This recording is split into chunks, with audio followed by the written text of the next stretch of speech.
So welcome, folks. For those that don't know me, my name's Ian. I work for Glasgow Council for the Sector. GCVS is the umbrella body for third sector organisations in the city, and we're delighted to be hosting this event today in partnership with our colleagues in IRIS and HSCP and others who've given up their time today to come and do this event. I think a number of us are finding commissioning and procurement is an area where some of the challenges around public service reform come home to roost, if you like. We want to do things differently. We talk about localism, we talk about relationships, we talk about early intervention and being responsive, person-centered services. And often I think some of us find that procurement, not the people that do it, but the processes have unintended consequences and create some of the barriers that we're trying to break down. So hopefully today is an opportunity to look at some of that. I'm not going to speak at great length today. Craig, are you wanting to say a few words before we kick off?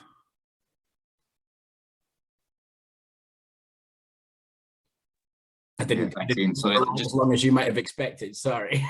No, it's fine. I was taking myself off mute. Actually, I clicked the Teams button at the bottom of my page to get myself off mute. Realised that again this was a Zoom meeting. I really should just close it down. Yeah, I mean, there's not too much that I would want to say. I guess I'm just looking at the people that are on the call today, and it's many names and that I don't know, and organisations that I've not met before. So yeah, my name's Craig Cowan and I work for Glasgow City Health and Social Care Partnership, and I'm part of the team that's reviewing our strategic plan at the minute, and has been since kind of August. So yeah, it was really, I suppose, just to provide a little bit of context into that for people that haven't already been involved with the strategic plan, because we have done a lot of engagement, a lot of consultation with stakeholders across the city, you know, with members of the public and with various groups and organisations, some of them third sector, some of them independent sector, but there's probably people in the room that haven't been involved in that process. And so I suppose it was just to kind of remind people that from our perspective, we have to review our strategic plan, and we've been doing that, and we'd put together a kind of engagement and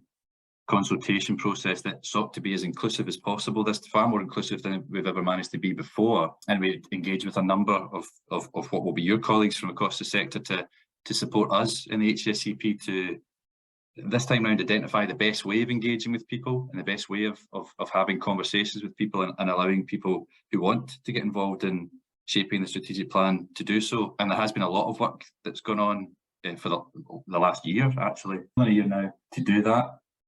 And as part of that process, we'd approached Ian and his colleagues at GCVS to say, well, how should the third sector get involved? You know, should we set up a group of third sector organisations to help us shape the plan? And we kind of agreed that there was quite a lot of representation on. We had 11 other reference groups supporting us to do the strategic plan, and there was third sector representation on that. So we kind of thought that what might be more useful would be to kind of put some bespoke opportunities to engage with members of the third sector together about a couple of different subjects and deal with some more strategic issues and some more cross-cutting issues. And this is one of the kind of the reasons that we're here today, because one of the themes that was identified has been really important across the sector. So irrespective of care group or any particular condition or type of service that people are receiving, commissioning and ethical commissioning is one of the things that kind of cuts across the work that everybody potentially does. And so we felt that it'd be a great opportunity to get people together, and it'll be great for you guys, I think, to talk about the future of commissioning and how it relates to the third sector and how that might link with HN. But it's great for us to hear what the sector thinks about commissioning, so that we can look to see whether we can better reflect the future of that in the next iteration of the strategic plan, which having done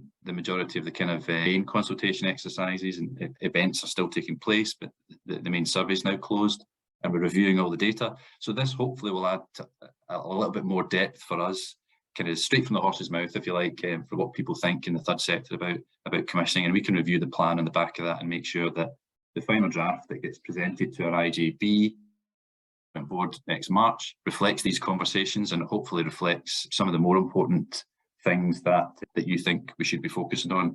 If we don't manage to put it into the plan itself, rest assured that we will be taking the key points from the discussion and presenting them to the relevant governance structures within the HSCP. So if we're not able to put everything in the actual plan as text, in a literal sense, they will be taken forward in some way, shape or form. So really keen to hear what kind of points get made today and what kind of ideas for what the HSCP should be doing to support you in the future come up, and we'll do what we can with them.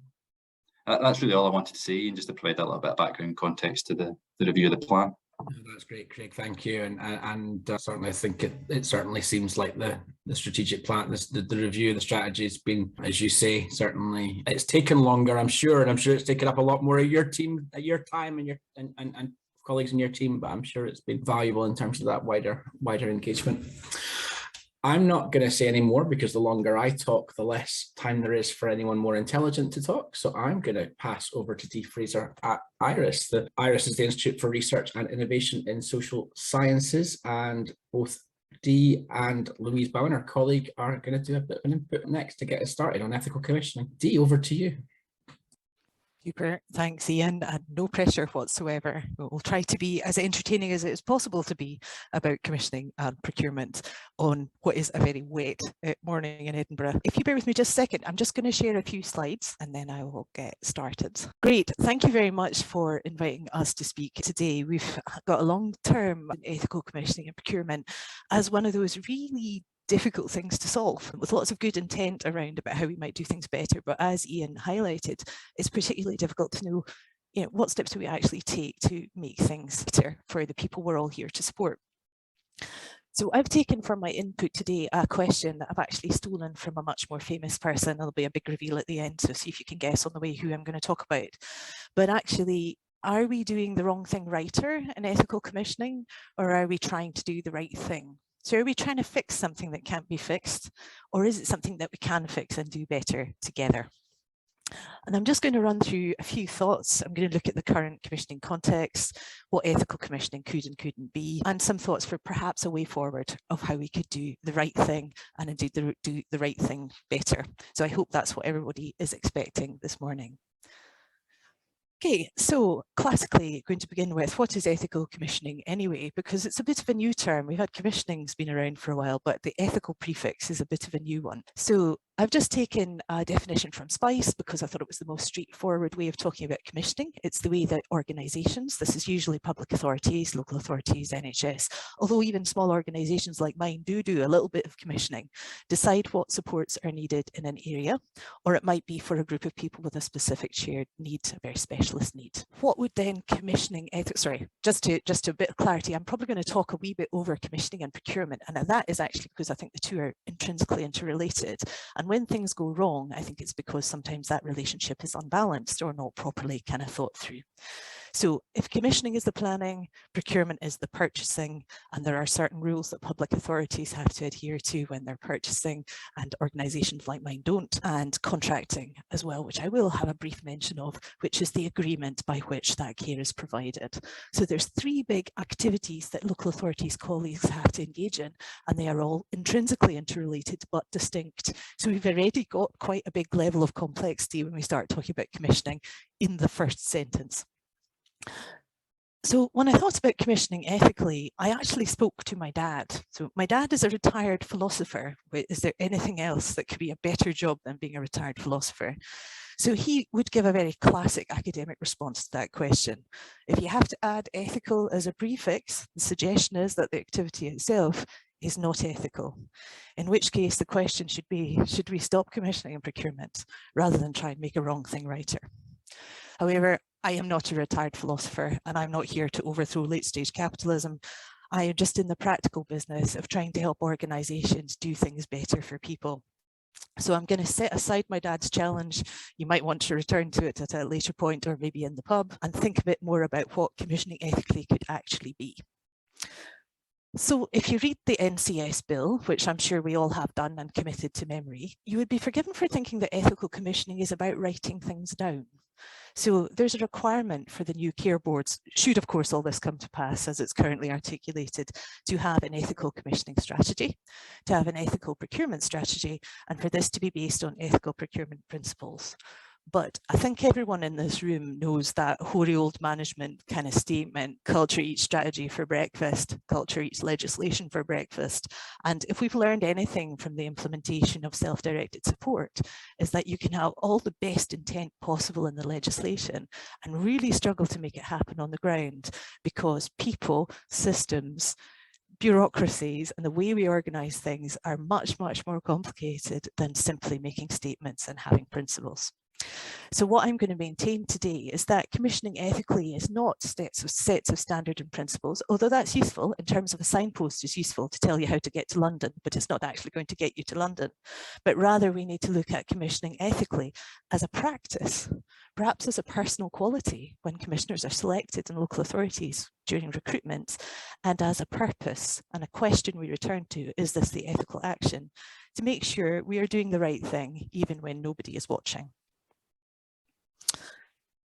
Much has been written, some of it by me in a previous job, about the current commissioning reality. There are inherent structural problems within commissioning and procurement that make being ethical very, very difficult. And this is not picking on individual practitioners here. This is very much that a bad system does beat a good person every single time. The main critiques of commissioning and procurement you'll be very familiar with. I've just summarised them here. There's a couple I think I would highlight within this conversation. I think we run into difficulties when we are procurement-led within commissioning, and being procurement-led is related to scarcity of money and our fears about that. And it's, again, totally understandable, but it does lead us to unintended outcomes that are very significant. Some practice, with notable exceptions, including the very fact that we're having this conversation today, is very risk averse. The system is indeed under-resourced. I don't think anybody would argue with that. And local authorities and providers are dealing with an increasing level of demand and also an increasing level of failure demand. If you're not familiar with this kind of piece of jargon, failure demand is a really useful term. It is the description of what happens when you don't do the right thing for the person when they turn up the first time. So they turn up again, or they turn up somewhere else. And they're increasingly frustrated because the issue they took to their social worker has not been resolved. And it's because we have lots of controls in our system, because we're worried about resources, that paradoxically increase demand and actually increase anger and dissatisfaction across the system. I think it would be fair to say that even though we might all say, and we might all sign up to a vision statement that we want to make things better for people, that inevitably we have conflicting purposes in commissioning and procurement. So it may be a local authority lead who's been tasked with cutting budgets because they really have to bring it in under budget and they don't have a choice. That's one purpose. Anyone who runs an organisation, they are specifically recruited to keep their organisation healthy and keep the lights on. So they have a conflicting purpose. Actually, I have to do this. There may be people in the system who think that their answer to support is the right answer. So they have another purpose yet again.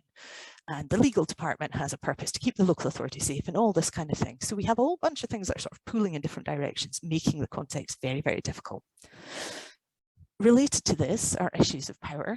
I don't know if there's people who receive support on this call, but you will be acutely aware of this.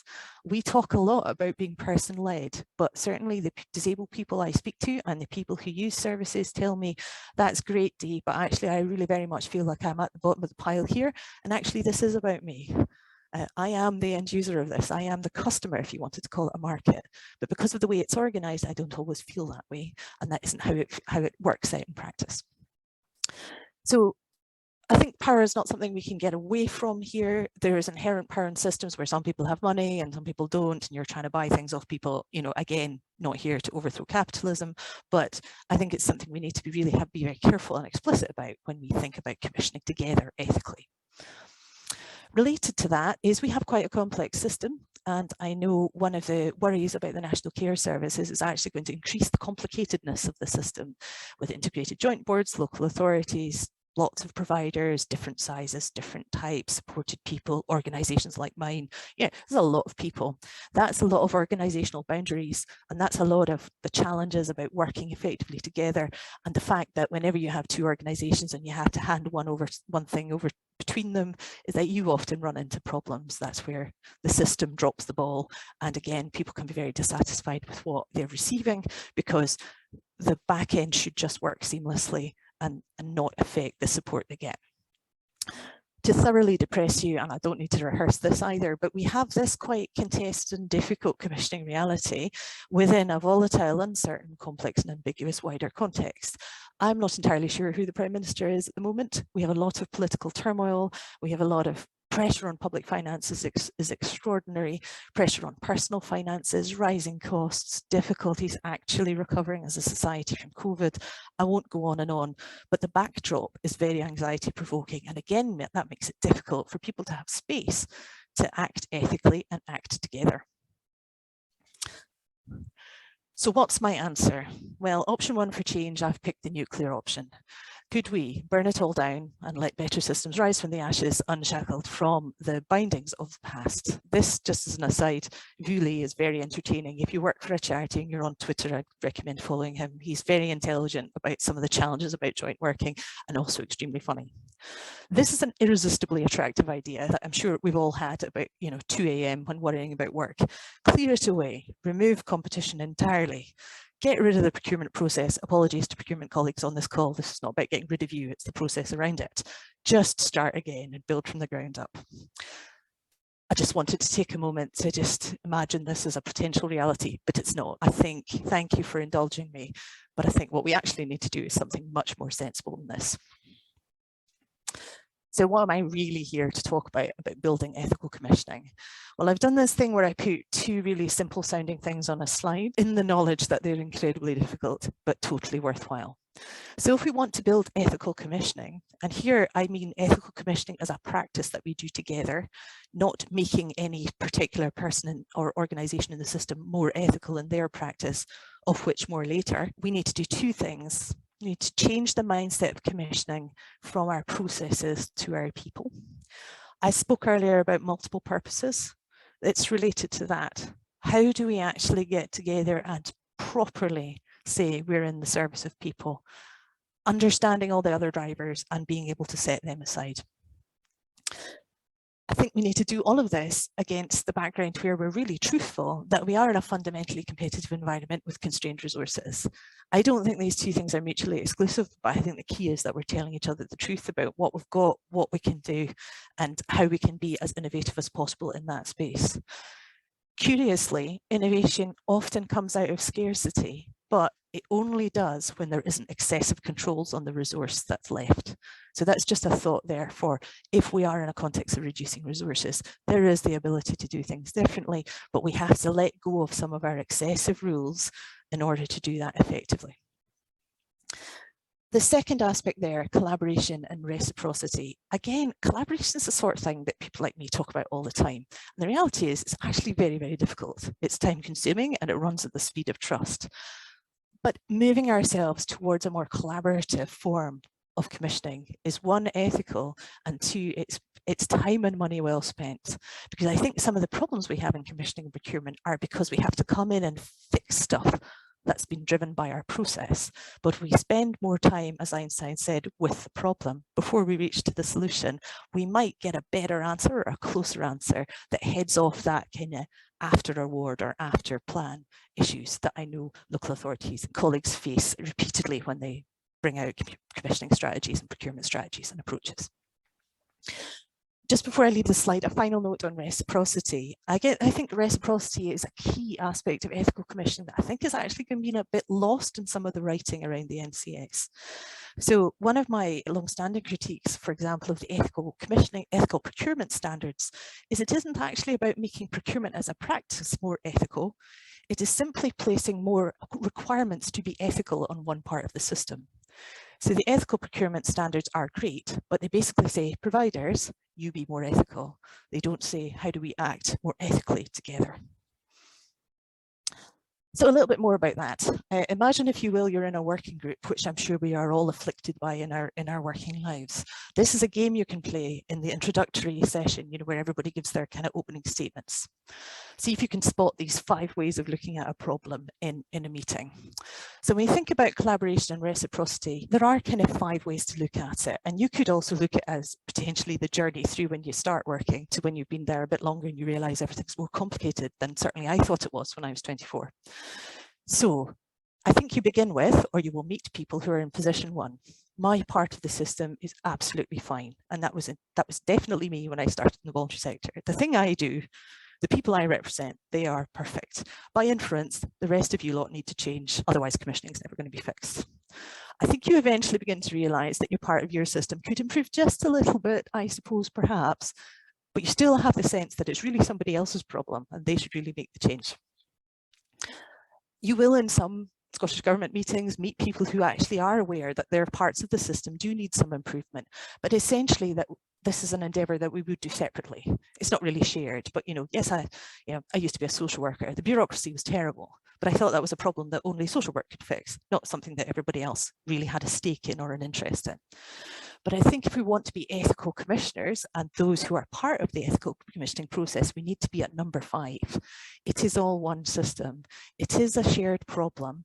We need one purpose and we can do it together, because from the perspective of the person who's just trying to get some support so they can have a shower in the morning so they can go and live their lives, this is all moot. They want to see one thing, because their support should enable them to do what they need and want to do with their lives, not become a barrier to that. So this is my last slide. You may now be thinking, very good, Dee, that was great, all very high level and strategic, but what actually would you do to make any of that happen? So I've kind of set out a few thoughts on where we might go to become more ethical commissioners and also ethical participants in commissioning. Because returning to my previous slide, this is not about optimizing poor old commissioners who have millions of things on their plates. This is about optimizing the system, the way that we commission together.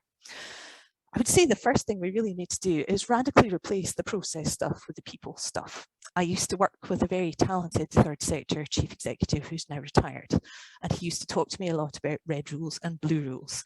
And this was very simply to say a lot of what organisations do, not just local authorities, even organisations like mine, we have lots of extra rules, custom, practice, we've always done it this way, blue rules, bureaucracy, 46-page assessment forms, that kind of thing. We don't attend to what is kind of the noise in the system versus what the red rules are, the things we absolutely mustn't do, which are actually usually to do with ethics. Don't practice unethically, don't spend public money on balloons, that kind of thing is the red rule and the rest of the blue rules. So we can give ourselves some headspace on this by clearing away some of our unneeded process and being really thoughtful about having just enough structure and no more in order to practice well and to make sure that people get the support that they need. Replacing the process stuff with people stuff, what do you then do if you've got all this miraculous time freed up from your processes? Well, Emilius, I think you know Gary Wallace as well, but Gary is a really interesting, I was going to say he's a commissioner, I'm not sure if he actually is. He works in a local authority in Portsmouth, and they did some really good long-term work on how to better serve people with complex lives. So these were people whose services just weren't any use for, and they would go to lots of different doors and knock on them and say, I really need this, and the services couldn't respond, and it was actually becoming very difficult for those people and get increasingly distressed because they were presenting and saying, I need some help with this, and this was not what was happening for them. What Gary did is really, and it was really detailed, if you Google him, you'll get a link. If you go to the Human Learning Systems website, there's a big long case study if you're interested in the detail. But broadly what he did was he front loaded the work. So instead of having lots of process, he had a number of years of simply having structured conversations with everybody involved. Now, again, you look at that and think, gosh, that's a lot of time and we need to take action now. But what their thinking was if we spend that time with the problem, understanding what people actually need, what the barriers are, actually, we will only then need to commission once. We'll commission in a flexible way. It'll be in place for 10 years. And we can iterate the service responses as we go through with this group of people with whom we have lots of trust now because we've spent time with them together. So if you're interested in this, I'd recommend you have a quick look at Gary's work, or indeed he often speaks with the Centre for Public Impact, so you might get a chance to pose him some direct questions about the practicalities of that fairly soon. Related to that, somebody bought me an interesting book this week called How to Have Impossible Conversations, and it's actually a really good read. But I think one of the things we need to do is have those impossible conversations with all the people in the groups in the system. So this book deals with how you talk to people with whom you have no agreement. So you might look at their policy position or their personal position or their personal ethics and think, I'm just allergic to this. So there will be parties in the commissioning space that feel like that, but we aren't going to move on to see it as a whole if we don't have those impossible conversations together. And we do that by looking at the system together, because that tells us what everybody thinks is an ethical commissioning system. And it might be very, very different from what I think it is, from what local authority thinks it is, from CCPS thinks it is, Inclusion Scotland thinks it is. It could be very, very different. But again, it's all data that we need to progress. I think I made this point before, but there's two things that will help us do that. Tell the truth about the constraints on the system and keep retelling it, even though it's very uncomfortable, and radically reduce competition where we can. So there will always be a need to choose. We recognise that, between provider A or provider B or approach X or approach Y. We don't have infinite resources. We can't pay for everything, essentially. But I think we can reduce excess competition in the system by thinking of longer contracts, by thinking of collaborative contracting like alliancing, about thinking about maybe making better use of option 2, again, over the long term, so that we're not routinely retendering. There are things we can do to reduce, again, the noise in the system to allow us to focus on purpose. But finally, what will really matter is that ethical commissioning will be driven by ethical people, like the people in this room, acting together, not by legislation and guidance. And that's just a note really to say that we know that from the reality of trying to make other changes that I'm sure people have been involved in. So, just to close, did I answer my question? I don't think my philosophical dad would be very happy with my answer, because I am hedging my bets. I don't think commissioning is inherently unethical on reflection, having done this preparation for the input today. But if we don't ruthlessly focus on people over process in all the decisions we make, look at collaboration, zeroing competition as much as we can, and focusing on reciprocity, we will indeed just get better at doing the wrong thing when we urgently need to do the right thing better. And that is me. That's my contact details. Please feel free to get in touch. If you want to tell me I was talking rubbish today, that's my email there. Or indeed, if you want to tell me I wasn't, that would be very welcome too. I think that's all I was going to say. I'm just going to close and pass on to my colleague Louise. I want to say that she's here with all the solutions, but that would be very unfair. But Louise is going to talk a bit more about ethical commissioning and some of the support that IRIS can share with you if you're interested in pursuing this. Thank you. Thank you, Dee. I will now seamlessly share my screen. So folks, if you could just hold on a sec while I do that, that'd be great.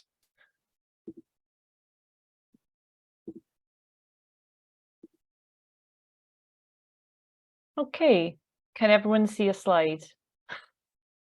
We can, Louise. Fantastic, thanks. Okay, great. Thank you, Dee. I'm going to follow on now. My name is Louise Bowen. I'm a development lead with IRIS, and I'm going to follow on now with a bit of an input around some of the resources and support that IRIS can help you with, certainly in signposting you to for wherever you are in terms of looking for some practical solutions, or at least tools that might support the kind of conversations, those impossible conversations that you might be having now or might be having in the future. So really, if I can get my slides to move on, that's great. I'm going to talk a little bit about the background to ethical commissioning, quickly as well, what we've heard from providers and commissioners, and an overview of the IRIS course around ethical commissioning that we've developed and some resources and tools that are embedded within that. So just to recap, really what Dee said very eloquently is that in IRIS, we see ethical commissioning as a different approach to commissioning and procurement that could help shift that balance between cost and also providing flexible, preventative, human rights-based support with really people at the centre of that and driving that. And for us, ethical commissioning is an approach to commissioning and procurement for public good, where collaboration and participation between everyone involved is at the heart of how social support is planned, how it's purchased, how it's created, and how it's provided. So it's that thread of people, collaboration, and reciprocity running through, and that's where we're coming into this from. So I'm going to be really quick over the policy and strategic drivers. I've got this slide in here, but I'm pretty sure that everyone on this call is really fully aware of where this has come from. But I think I'd just really like to point out that, picking up on what Dee said there about ethical commissioning really being about people and people driving this and people leading this. So yes, we do have the National Care Service in development, and procurement notices setting out from government what ethical commissioning could look like, but there's less of the detail underneath that. And I think it's really a space where all partners involved in the commissioning process can be doing, can have an input to really shape what those principles might look like in practice, because ultimately, if you're in and about commissioning or providing social care and support, you know what good looks like and what really will make a difference to people. So just as a quick recap, in case anyone hasn't committed these to memory yet, the 8 ethical commissioning principles that are behind this concept, as set out in the procurement notice from government of last December, that's SPPN 721, if you want to go back to that, are person-centred care first, having a human rights approach, having full involvement of people with lived experience, fair working practices, high quality care, climate and circular economy, I'm almost there, financial transparency and commercial viability, and shared accountability. So, wow, that is 8 principles, but how much is crammed into that? How much is underneath that? It's absolutely, it's chock-a-block with so many questions, considerations, dilemmas, goals within getting that balance right. And these are in no particular order.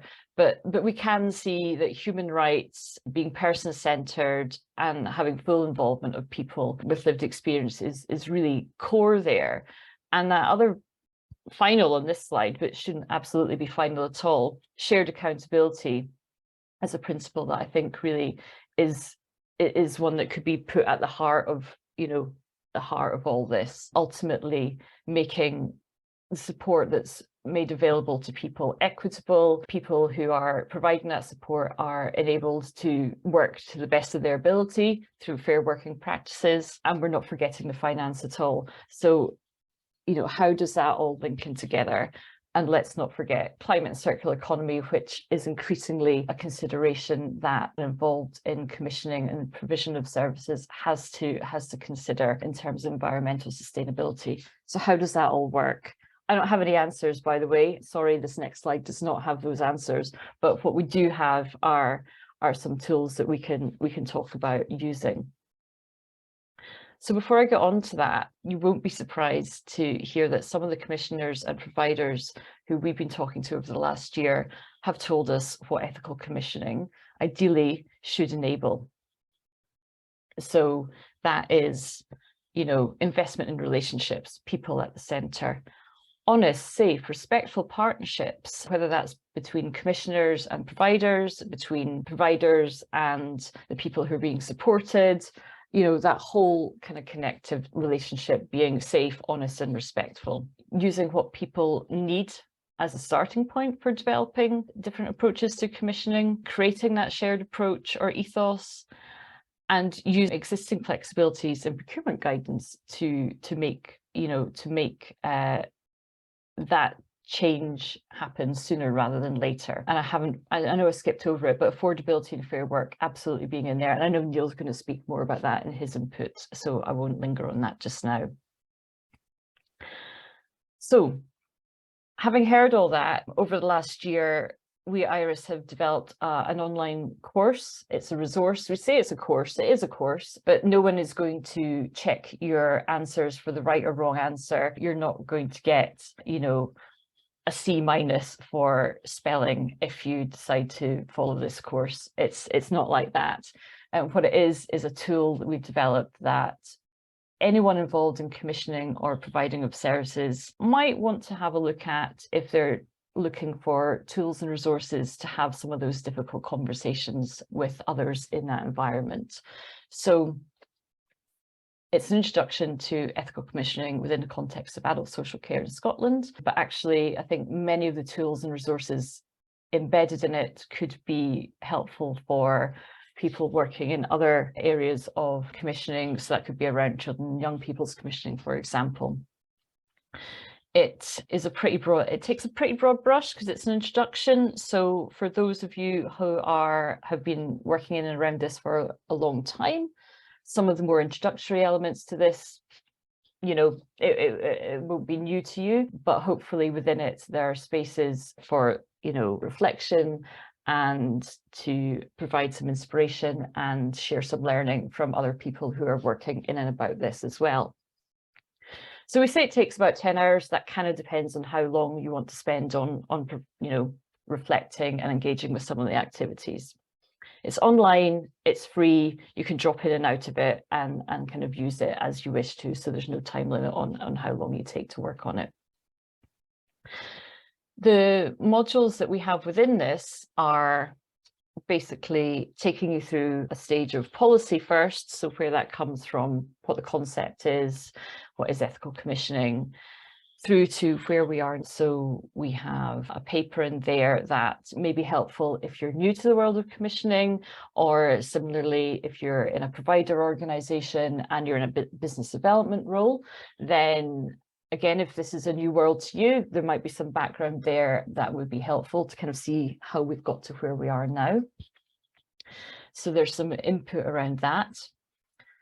The fourth and fifth modules, perspectives from practice and tools for best practice, those are the ones that are maybe of interest if you're looking for some inspiration or thoughts from what other folks are doing.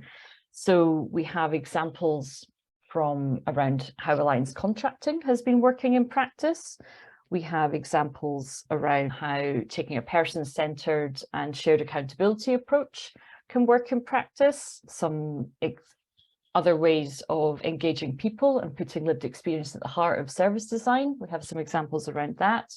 We also have some reflections on how working with micro-providers might work. Again, from different people across the sector and third sector organisations and commissioning roles, you know, bringing in those perspectives of what people have been doing, not to do ethical commissioning because it's a new shiny thing, but actually what they've been trying to do to make a change before the concept of ethical commissioning came on the scene. So it's really embedded in practice that has been ongoing for quite a while now. We also, in those sections, have some information around how procurement law can be flexible and how you could work with that. And it also links to some of the really fantastic resources that CCPS have produced over the last year. I know Neil will be speaking a bit about those in his input as well, so I won't say too much more about those just now. We then, in the tools for best practice module, have some tools that IRIS have created in the past around partnership working to co-produce outcomes. Also for planning your new approach to commissioning, should you be deciding that actually, do you know what, I'm going to completely overhaul this and I am going to start from scratch or almost from scratch.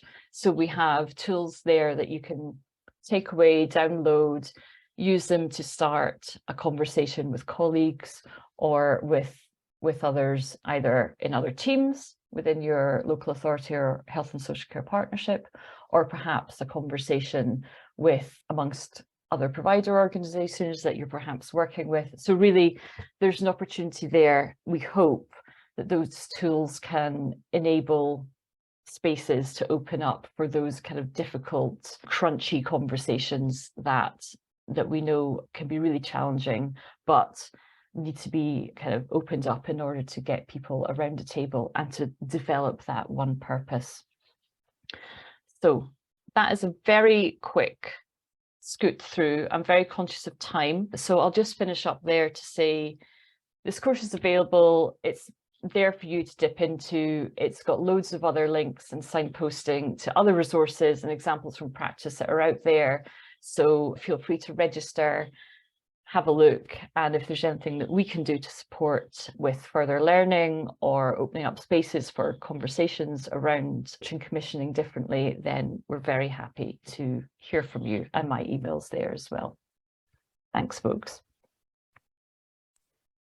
Thank you, Louise, and thank you to both you and Dee for a great input. I think Dee asked some certainly us quite strongly in terms of how we do things differently, and that those look like very useful resources. Louise, thank you. Shortly going to pass over to Neil from CCPS to do an on outcome-based commissioning. But just before I do, I was meant to say before we started to please use the chat function as you would like. First of all, please introduce yourself, tell us where you're from. Equally, feel free to comment as people are speaking, but most critically, if you've got any questions or points that you want to raise in the discussion afterwards, it would be great to see those coming through. So Neil, over to you.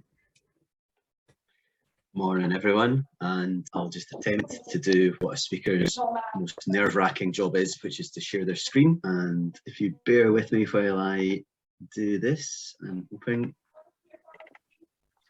this will now magically come on. Can everybody see that? Does that look okay? Yeah, that's Great, thank you. Oh, I think I could hear somebody's a bit of feedback. If somebody's maybe not on mute. Thank you.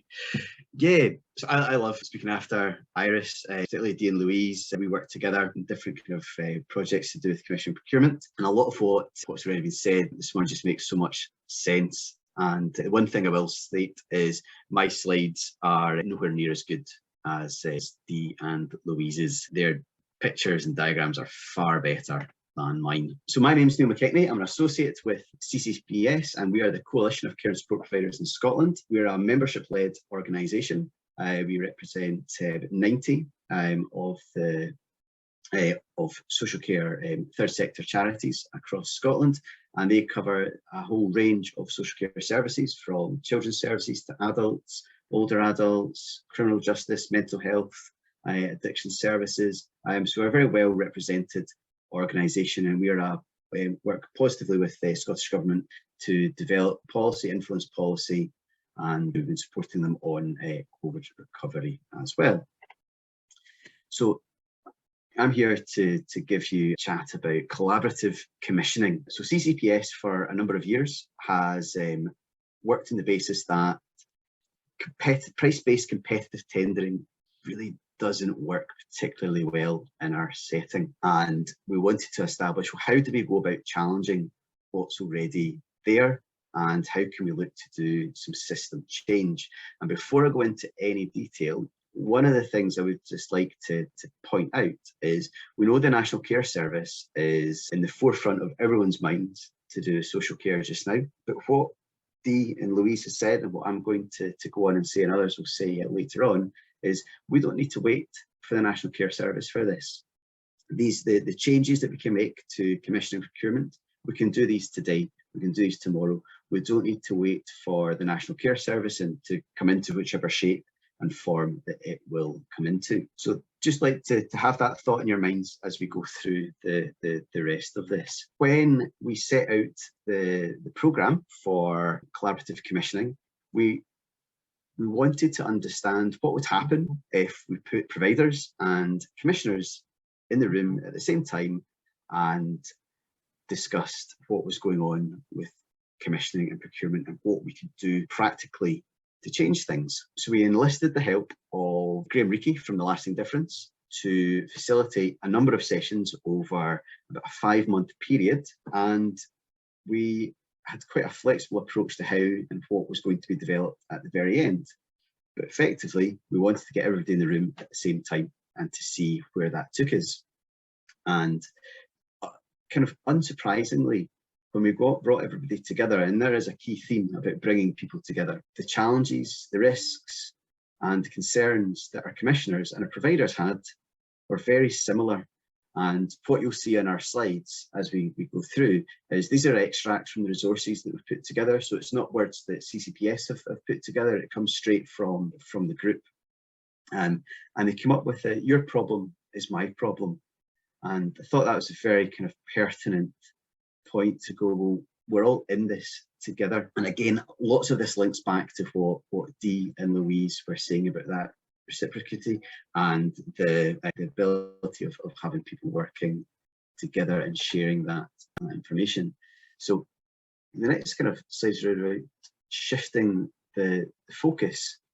And once we had established we had the commonality of challenges, we wanted to understand, well, what are the alternatives that are around in the group, which was a fairly small group. We had 6 commissioners and 6 providers, so it was very well balanced. we put it to them to say, well, what could the alternatives to competitive tendering be? And that took a bit of time to get them to work through and to get them to break through the norm of what the current process is. And we discussed options such as, like, some are quite new, like long-term flexible frameworks and participatory budgets through SDS option 2, option 1, and then some more complex and some newer kind of procedures like alliancing and also community commissioning. We brought along the help and support of McRoberts, who are a law firm who CCBS have worked with, so Scottish Government, for a number of years, who look at alternatives to procurement through the lens of the current procurement regulations. Because what we didn't want to do was have this good discussion and then find out that we couldn't do anything within the eyes of the law and the legislation that was there. And the good news is that everything that we discussed, such as long-term frameworks, light touch regime, using alliances, consortiums, simply getting people around the table and working out how best to divvy up commissioning and services alongside our providers, we could all do. We've actually got a really good suite of procurement regulations that are flexible, and we've got McRoberts to go through that with us to help share that space and to give us the permission to be able to discuss them.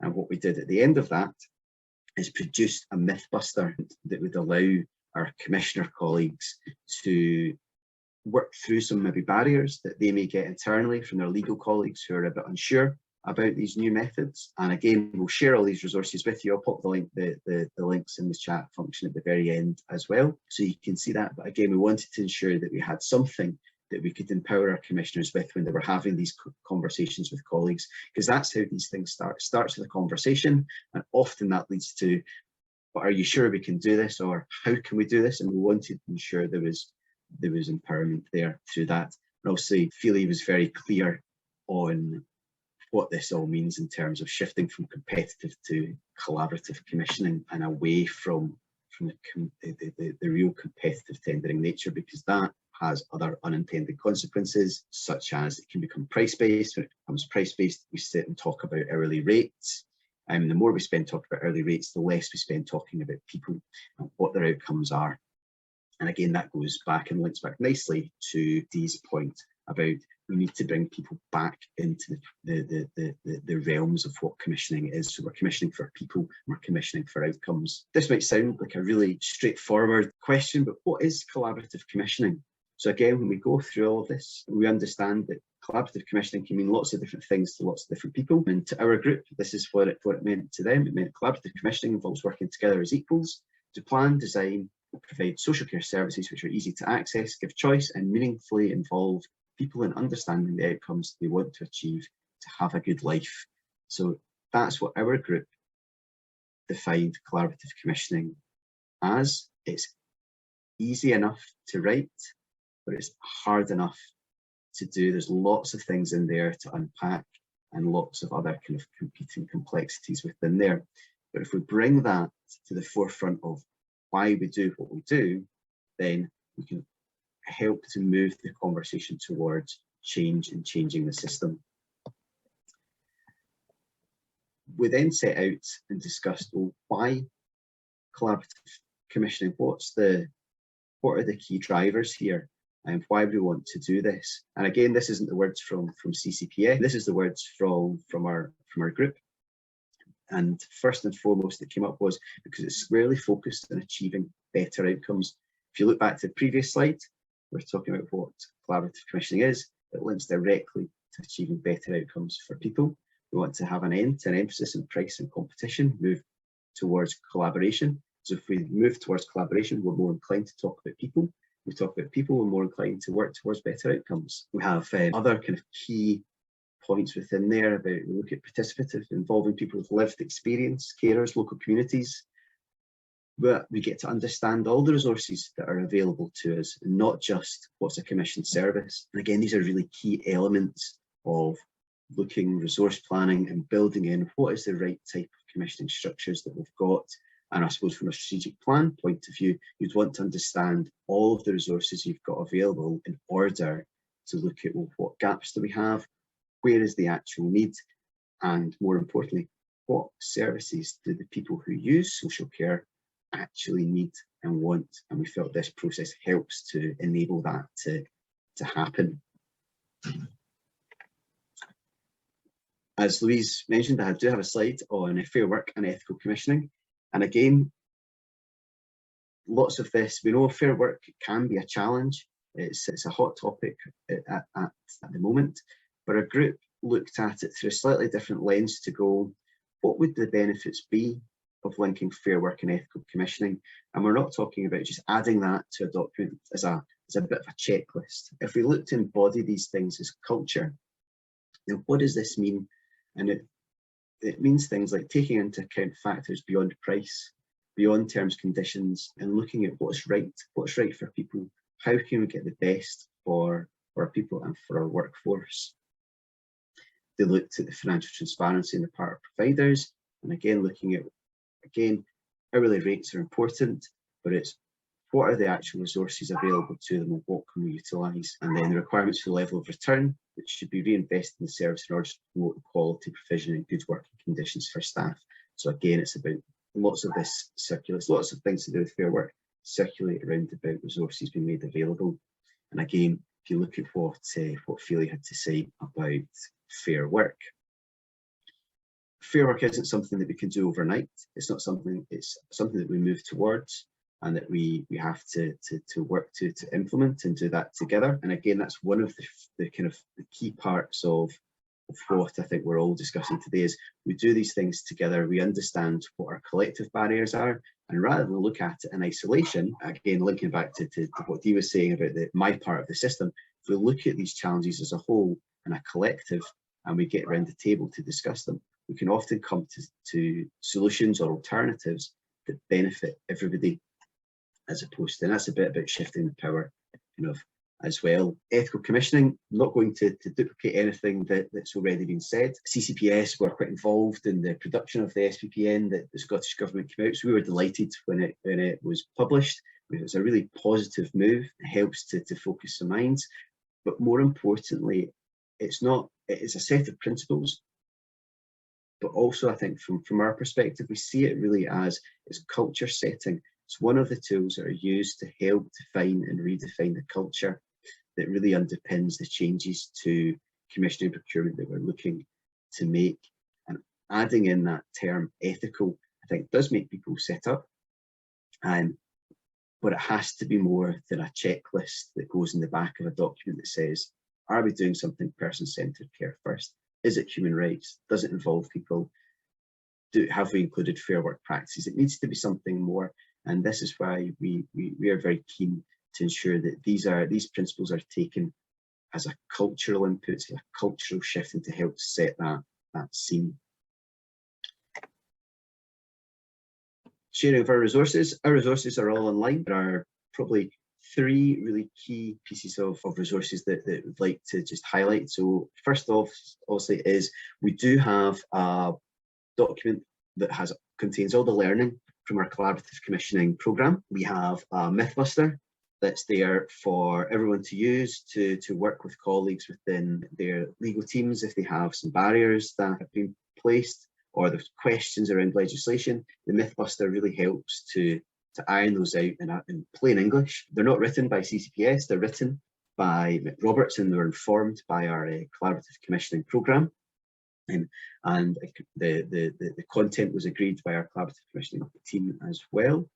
And finally, we have one other resource, which is called Budgeting for Outcomes, which was an extension of an event that CCPS ran at the tail end of last year. And we got Fraser McKinley, who was formerly of Audit Scotland, to produce a series or a document just round about things we should be thinking about when we are budgeting and we're looking at our financial resources that are available to us. It's not always about adding more money into the system, although that can always help.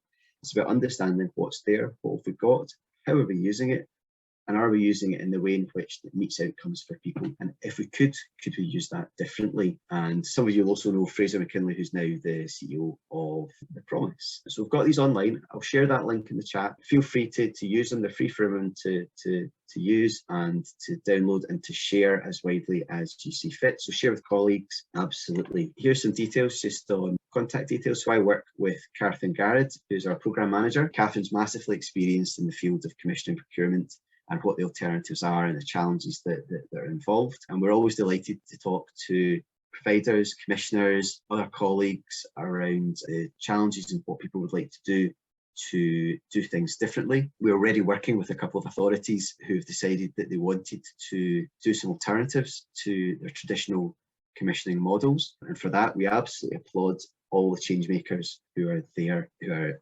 looking to do something different. And again, I think it's really pertinent at this point just to tie this back to Dee's last slide, where she wrote, it was round about, if we do the right thing wrong, we can correct it and learn from it. And when we go through and we look at commissioning differently, and we look to put in place alternatives to commissioning and procurement that we've maybe not already done before, it's possible that we will make mistakes, but we think that's okay to do. We need to give ourselves the permission to go and do these things. And if we make a mistake, we simply learn from it and we shape it into how we can do something differently the next time. We're not going to get it right all the time, and that's certainly sure of some of the alternatives that have been put in place just now. Not all have got it right, but the important thing is they've done it differently, they've done it collaboratively, they've brought people along with them, and we can always move and learn from that.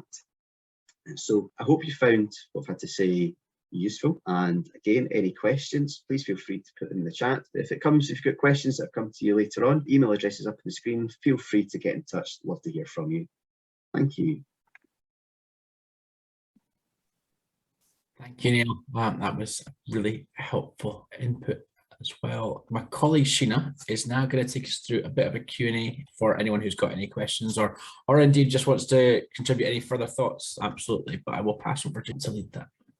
Thanks, Ian, and thank you so much to Dee and Louise and Neil for giving us so much to think about. And I'm sure there's a few people going, yeah, let's start again, let's do all that Dee gently suggested and moved on from. But yeah, there's a lot of key themes and a lot of things that we're talking about with our partners across sectors, and some key issues around relationships, collaboration, that coming together and being able to make a mistake that Neil has just mentioned. I think that relationship building is so important, that we create a space where we do feel safe enough to take that risk of getting it wrong and making a change.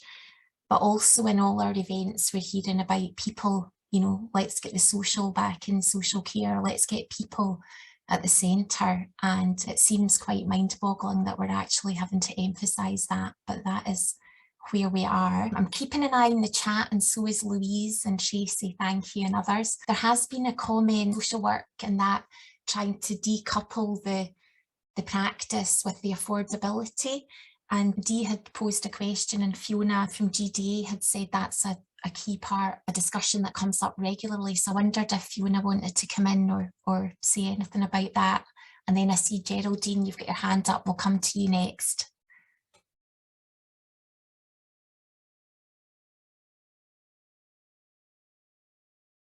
I don't see Fiona putting her, oh, here she comes. Hi, Fiona. Hi, and thanks for this. It's been a really interesting meeting. On a daily basis, I'm trying to unblock social care for people, trying to increase what they have or indeed begin a service for them. It's a constant thing, being told about budget, being told that someone can maybe have a shower 2 days a week, but they can't have it every day. You know, if you need it 2 days, who picks these 2 days? Well, you know, I don't understand this. If you're assessed as needing that help, then why aren't you getting that help? You know, so it's pretty great. That's just a pebble in the pond. You know, it's a daily thing. I don't envy social workers. I'm sorry for them because I know that they're getting held to ransom by budgets and they have to work within it. And I can't imagine the stress that that brings. But ultimately, the person who's sitting in their own house, the vulnerable and the disabled, aren't getting the service that they need. And that's the bottom line. It is completely governed by money. I can understand that, but it's great to hear that there's a possibility of things being done a different way. Thanks, Fiona, and really harsh reality what you're describing there.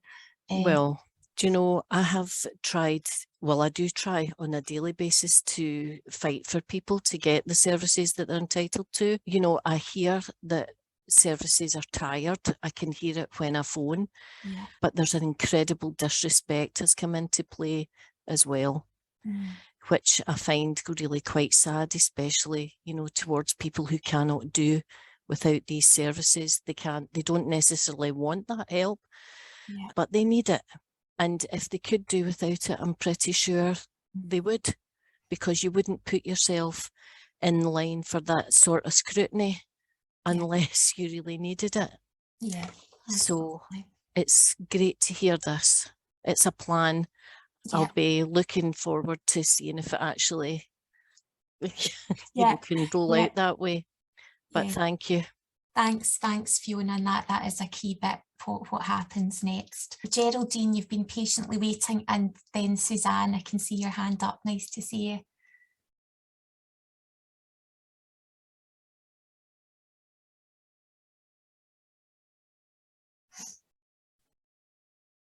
I don't know if Geraldine's fighting with the mute button, so I'll maybe invite Suzanne to come in first. Oh, Sheena, sorry. Sorry.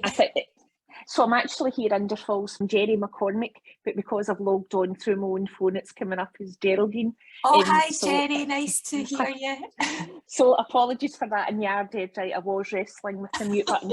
So I very much welcome today, as I'm sure do a number of our colleagues and all of the participants, and so much was said and there's no point in going it back.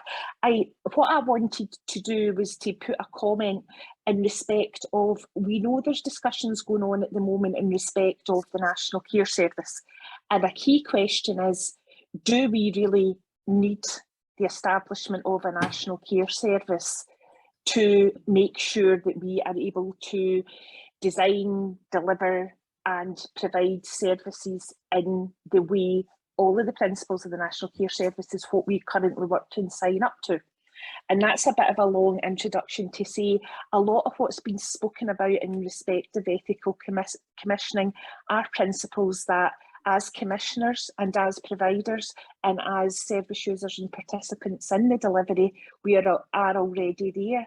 And I suppose it's just the fact, yes, it would be incredibly helpful to have some sort of vehicle, impetus, structure to work with it, but I suppose I just want a wee sense check that there are a lot of good practices in play, especially involving individuals. So I suppose it's the bit, and I don't think anybody suggested it about throwing baby out with bathwater, but it's just about if we can frame it that we build on what we've got that's working and go forward together. And certainly both from a Glasgow perspective, but also within Social Work Scotland contract subgroup, we are happy to support any of initiatives that are going on and any workforce as well. So just wanted to add that. And apologies, I'm really not managing Zoom very well on my phone. Thanks very much. And a good point, Jerry, that we don't want to throw out good practice. And it was mentioned earlier that Louise said, you know, that some of this work is underway. This isn't we maybe have a new phrase for it, but the work is underway. We need to develop it and make it more the day-to-day practice that we work with people at the centre. So thank you for that. Nice to have you here. Suzanne, nice to see you. Hi, thank you. Hi there, I'm Suzanne Glenn. I'm one of the Health Improvement Managers in the Health and Social Care Partnership, but I'm an NHS employee, so I use our NHS commissioning and procurement processes rather than the local authority ones. Thank you so much, it's been really interesting. I'm totally up for burning everything down and starting again. That's the way I like to operate, but hey, that's not the world we live in. I suppose it was just a couple of reflections. Fiona, I think, you know, what you're saying is really hard to hear, but the reality that people are kind of living in. And I think I guess some observations about the level of burnout we are seeing across all of our collective organisations. People are exhausted, resources are really tight. So it's a really, really challenging environment we're in, and that's not going to change anytime soon. And I think the bit for me is, to do this, you need time. So doing a bog standard commissioning and procurement process without involving lots of external people, partners, lived experience, is a lengthy process. So to do it properly, engaging with people all the way through, takes time, because you need to build up relationships. And even where we've got really good relationships with people we work closely with and know well, actually to get underneath what we really think, what we believe, some of the assumptions we make about things takes time. So I suppose it's just for me thinking about, you know, for the things that I'm involved in, and Neil, I'm going to get in touch with you after today because I've got some questions I would like to run through with you. But how do we actually build in that time? So if we're suddenly thinking we need a new service as of, you know, April 2024, is that sufficient time to do things different, you know, in a completely different way, given the kind of lack of time? And how do we create that time? Because I think it's really, really important. So I'm really interested in seeing where we go from this and hearing some of the case examples later. And thanks so much for the input so far. It's been really interesting. Thanks, Suzanne. Andy, nice to see you. Hi Sheena, hi everybody. Really exciting morning, to be honest with you. I think it's really interesting listening to Dee, Louise and Neil, and more reflection here for myself. Really, I like a lot of stuff that Neil saying, you know, the commissioners and providers, your problem is my problem. And it's nice to maybe hear that sometimes now starting to get the picture that the smaller, localised on the ground, which, you know, Ian, GCVS are very much for. It's not so much about creating new services, and also fitting into that the comment that it's not just about putting money into the system, putting more money in, because I believe there's an awful lot of money in the system, but that money is just getting filtered away to top-heavy approaches. And I think really it is a case of better collaboration, better understanding. I think, sorry I forgot the girl's name for GDA, but I think what she says is key. It's about respect, and respect the third sector on the ground. So what we're seeing an awful lot of is bigger organisations or you know, statutory organisations just now securing the funding and then signposting into third sector. So pretty much they're commissioning, they're getting the procurement contracts, they're getting the money, and then they're basically sending the service users to third sector organisations on the ground that are getting very little for doing it. And I think we just build the respect, and again go back to what I think we've been shouting about since COVID and pre-COVID and whatever else. It's about build for the bottom up, listen to the services, see the services happening on the ground. HSCP have been fantastic in terms of supporting like the wellbeing for longer programmes and different things. There's loads of small organisations on the ground delivering day to day, and they're the people who are meeting the real people on the ground, the people that need the support, and we understand the supports that the people need. So it's about building for there, and I think I'm really excited about what's come out this morning, listening to Dee, Louise, and I think everybody's on the same page here. I think it's just how does that filter through to the decision makers and then make sure it gets put into practice. And I think that's where GCVS and whatever who've got strong voices, where they can come in and they can make sure it happens. So that's a rabble, it's whatever else, but I think it's just a key reflection what I've listened to, and I'm actually really excited by it. I really am really excited by. I think we can really change and make sure that the organisations that are delivering day to day and supporting the people, which that's what it's about. It's about people getting support and the right people getting the support on the ground when it's needed. So yeah, key. Thanks very much, Andy, and it's great to hear that excitement and energy. I feel the same way, and we're in this coming together. I speak to colleagues across the sector a lot about this, about trying to get to that us, not the them and us, but let's, you know, get out of this mess together if we can. I'm just wondering if Dee or Louise or Neil want to sort of comment or add anything to any comments or questions before we go into the break.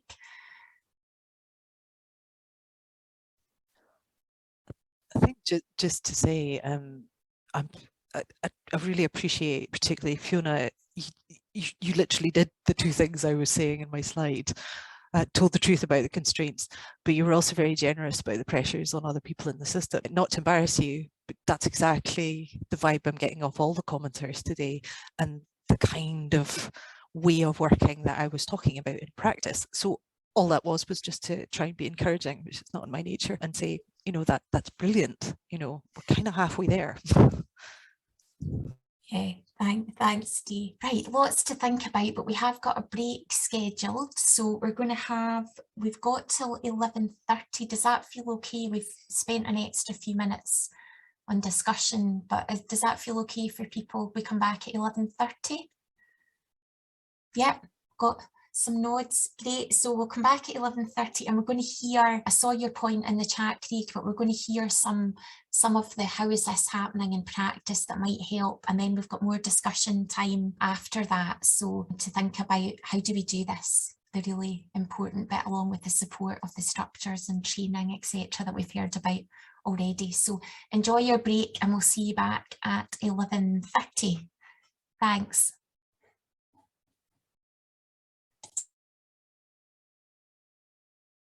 Thanks everyone. See, cameras coming back on, so we are back. Thanks very much to everyone. I've got so many things buzzing round my head and opportunities, and we've got more to hear. So thanks everyone for being here. We do have a bit more discussion after our speakers for the next part of the session. And really delighted we've got Mellis Helfand-Smith, who's here from Gwynedd Council, to talk about the work that's going on in Wales, a different way of doing things. So we've had the scene set really brilliantly by Dee, Louise and Neil about what is possible and some of the structures and the input that can help with this. And we now want to hear what are people doing already that's different, and how has that been? So we've got a Welsh perspective, and then we've got a local Glasgow perspective. So delighted we've got Alison Noonan here from Health and Social Care Partnership to talk about what Maximising Independence is doing and the current thinking and work around that. And also we've got Susie Scott and her colleague Zara here to talk from GCVS about the promise work and really how at the early stage, so no pressure Zara, I know you're only weeks in your role, but to talk about what's happening there and doing things differently. So we'll have time for discussion and questions, etc. after. So I'm going to hand over to Mellis now, and thanks for taking the time to be here.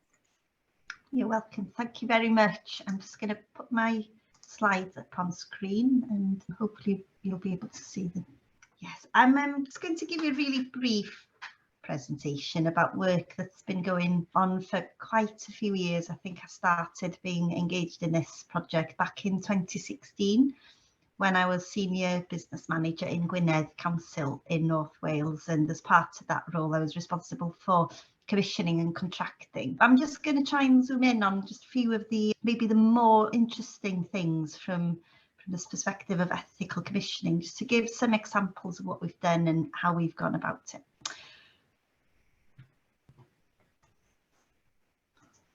Going on. Okay, so yeah, talking a little bit about commissioning a new home care model in Gwynedd, and I'm just going to start with the Social Services and Wellbeing Wales Act, which is the piece of legislation obviously that we work towards in Wales.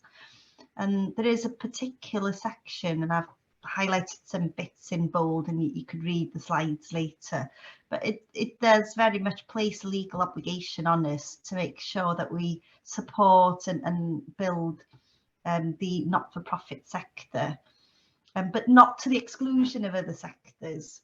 So there's been a lot of discussion about what exactly does the Act mean, and it means what we're after is social value, being able to show community benefits, but it doesn't necessarily mean not including the private sector or any other sector comes to that. So that's the context we began from. And just very quickly run through the kind of model we've developed, and it's worth mentioning that we've applied the Vanguard method, which is a method to look at services from the citizen's perspective. So we started by working with a cooperative who was one of our home care providers, and we worked together to map the process initially from end to end. So everything that happened before the provider was sought, all the things that the provider company did, and then the bits at the end around payments and charging individuals. We did that jointly. And then we moved into the next phase, which was redesigning, so experimentation, piloting. And we piloted with that first partner, but then with a couple of private sector partners, providers, and then with our own in-house provider. So it used to be very much an us and them kind of, ooh, you know, we're commissioning from you and we can't really trust you. And it was all about sort of financial regulation and reconciliation, and very interesting relationship, if I'm honest. But we've moved over the course of quite a few years into a very trusting, open relationship, not just between commissioners and the providers, but between providers and one another. And that's been lovely to see, that providers see that they can turn to one another, learn from one another, support one another, and things are happening quite naturally now. So yesterday, as it happens, heard about one provider helping another with some training, not expecting any payment, not seeing the other provider as a competitor. We used spot purchase, so it was a package by package, hour by hour sort of arrangement. And as a result, providers were dotted around the county, and some providers were trying to get a really big presence, so they'd try and take over the market in all parts of the county, whilst others were more local to maybe where their office was. But there wasn't any pattern, no logic into how that provision was shared across the county. So now we've split Gwynedd into 16 patches, and we have a one provider per patch model with a couple, which I'll show you later, which is, as a local authority, we used to compete with Health, and Health would pay maybe £1 more just to make sure that they got the pick of the bunch when it came to sourcing care. Now we've run a joint project, and we've jointly commissioned, there's a joint contract, and I've been leading the project across the two organisations, and that's been really valuable. We'd pay by the hour, you know, we'd pay by the hour, we'd commission by the hour. Everything we talked about when it came to a service by providers of home care was all around the hourly rate. How many hours of care does that person need to have? And now we've moved that conversation towards, well, what do you need to be able to sustainably deliver this service in a geographic area, with the emphasis being on doing what's right for people in a flexible way. We're moving away from micromanaging staff, having very tight rotas, making sure staff ask permission for absolutely everything, and trying to move towards self-managing teams, groups of staff in local areas, making decisions, being supported by a lead, but being able to build relationships with individuals and do what's right for people without having to ask permission for everything. We did have very specific specifications in the past. And we thought by over specifying we'd get exactly what we needed, but very often we found that people still couldn't achieve what mattered to them. So now we've said to providers, your job really is to get to know people really well, work out what will help that person have a good life, and then either use your skill set or try and source that skill set and find somebody in the community who can help, or a family member or another professional. And to make sure that that works well, we've linked the providers into our community resource teams, so they become part of the team that includes social workers, therapists, GPs, in some places community pharmacists, those sorts of people, and district nurses as well. So that in one slide is what we've done and what we're still working on. So this is Gwynedd. I'm sure you'll be familiar with that sticking out at the end, which is the Llŷn Peninsula. But as I mentioned, we've split into local patches, all based around a small town or a large village. And the green or khaki areas here, they are the areas where we've decided to share between the in-house provider and one external provider. And that was just to do with where staff were already based, the size of the patches. So nothing's perfect. There's no real reason, nothing fancy. It's just that's how it was going to work out in terms of how much care we thought the external providers could deliver and what the in-house provider could manage. But on the whole, it's a one provider per patch model, and we have been through our tender exercise now. So for all of those yellow areas, we've got a provider and also a provider for the green or khaki areas as well. when we were commissioning, we wanted to make sure that we could really maximise any sort of community benefits and benefits from having providers building good, strong relationships locally. So this is just what we've asked within the tender and in the contract documents, that people make sure they do. So building partnerships with the third sector, other partners, wider community, and seeking opportunities all the time to reduce level of formal support, obviously to do that if that's what's needed, but to really think about people's quality of life. So creating community involvement opportunities, drawing on community networks, supporting people to help one another, recognising that everybody's got strengths. Even if they need support, they may be able to give support in another way. People with learning difficulties might need the opportunity to learn some life skills that they can help maybe an elderly person while they're doing that. So rethinking how we think about people support one another. Working with third sector organisations, with some of the enterprises, social enterprise that we have in Gwynedd, and developing opportunities, looking for opportunities, and really seeing themselves as a provider of home care as part of that community, which isn't something that was happening much until fairly recently. But now providers, we can hear providers talking about what they've done, who they've spoken to, how they've sourced this, that and the other for people. And by doing that, it's really creating social value, and that's part of the contractual requirement. It's just a very brief example. And there's a small private company, family run, and they do make a profit. And one of the directors from that company, she's also on the football club locally, and she volunteers as part of that role. She's into football and she's made friends as part of that committee, but she's pulled in volunteers who are also on the football committee, and what they've done basically is spoken to local housing association, managed to rent this room and the kitchen, and they run a lunch club, which isn't such an uncommon thing. But what the beauty of this is that it used to be a private company where we paid them to deliver a lunch call for 7 people, and they've sort of pooled resources. So all of those staff now are working together to bring people to the lunch club. There's volunteers cooking, and we've gone to a situation where we have 34 people from the community, some with care needs, some without, coming together and just enjoying themselves really. And you can see this young lad, he's come in with his guitar. So it's a real community project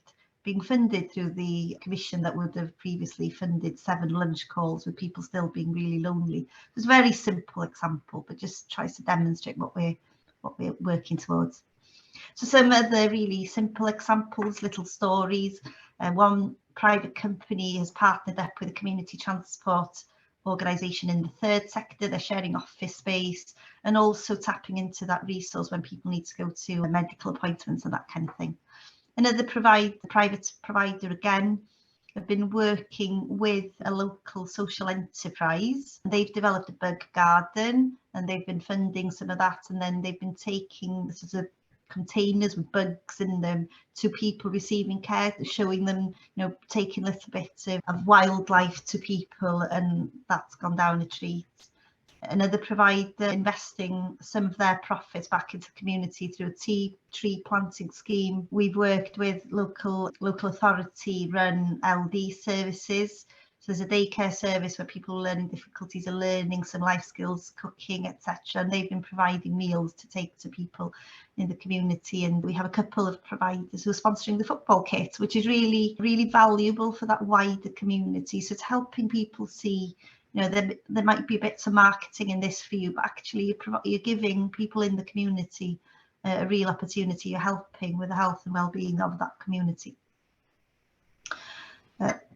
One of the aspects that we really wanted to tackle through our latest commissioning process was the systemic issues around how the health and social care workforce were being treated. And I've shown this book here, and I think it's really worth a read, but it talks about how providers and commissioners jointly have used sort of what's allowed within employment law, but maybe in a way that hasn't led to where we wanted things to be. So it might be technically within the eyes of the law to be doing the right thing, but not really offering good quality of life to staff, and therefore not offering the best kind of quality of care to people. So we have worked really hard to make sure that staff have good terms and conditions, that they're comparable with council employed staff, that they're paid for all the hours they travel.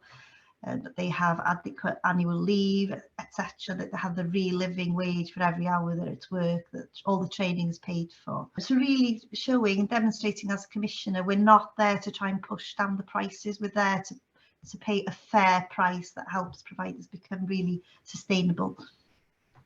It's just an illustration of how our costs have sort of moved over the past couple of years. So, and this is what we aimed for, was that we were commissioning without spending any more overall, but that more of the money would go into the direct wages of staff, and then as a result of that the staffing on costs, and that we would reduce management, reduce waste in the system, reduce bureaucratic activity, but that we still recognise that we needed either a surplus or a profit, depending on what sector we're in, but that profit would be relatively small, I suppose, but that we could show that there was a benefit for people to run a business. Obviously, that's really important, but also made it really clear, really transparent.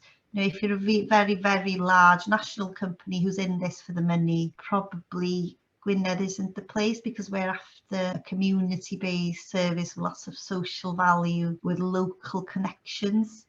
So we've been really upfront about that.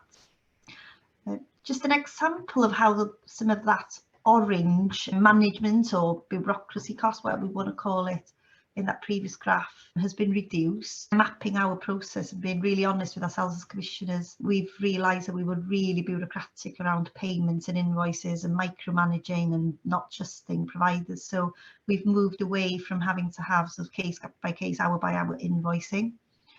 We're working really hard on duplicating care plans, so trying to eliminate this kind of practice where social workers might write a really detailed plan, pass it on to the provider, who would then go and do another really, really detailed plan. So we're moving more towards having a description of what matters to the person, and obviously providers have to be in line with their regs and make sure that they've got clear plans, but duplicating as much as possible and saving time for people. Trying to support our in-house provider and external providers around technology, and trying not to have so many manual expense sheets, time sheets, etc. Using technology just to be able to capture that information automatically without giving staff the impression that we're there to be some sort of big brother. We've got rid of categories. We used to have enablements category, maintenance category, intermediate care category, and they all had different paperwork. So every time somebody moved category, had to have different new paperwork, same forms being filled in, or virtually the same forms being filled in again. Just check my time so I don't run over too much. Yeah, and we had processes that would require staff members to go back to social workers, to go back to brokerage, to ask permission. That takes time and effort, and not necessary. Staff know what's right for people. They can pull in support if they need, but just changing completely the way that we perceive staff as well has saved a lot of time and made things better. Our tender for this recent contract was 70% quality, 30% price. And this is just to give you an idea of what we asked people within that 70% quality to respond to. So understanding of the new model, how the new model would be implemented. But then we had an entire question around creation of social value, another one around their understanding of that particular patch they were tendering for, and then we had a case study. So you couldn't have a provider with professionals to bid writers doing particularly well, because the case study was where they had a story, so related to a husband and wife with lots of different complex issues going on in their lives, and they were asked to respond and say how they would support that couple, but it was on the spot. We have seen a change within the market in Gwynedd, moving in the direction that our political leaders wanted to go, and they wanted to see the third sector grow. But they also wanted the private sector and the public sector to demonstrate social value. So that's just to demonstrate a shift and to show that we do have more provision in the third sector by now. And in terms of the private market and keeping the pound local, we have 6 private providers in 7 patches. So one of them has got 2 patches, and this is just to show you where their registered office is, and just demonstrate that they're either within Gwynedd or very, very close to Gwynedd. That means directors of companies and managers and staff are spending locally, and there was a lot of emphasis in the tender around buying locally, recycling, reusing, and all of that.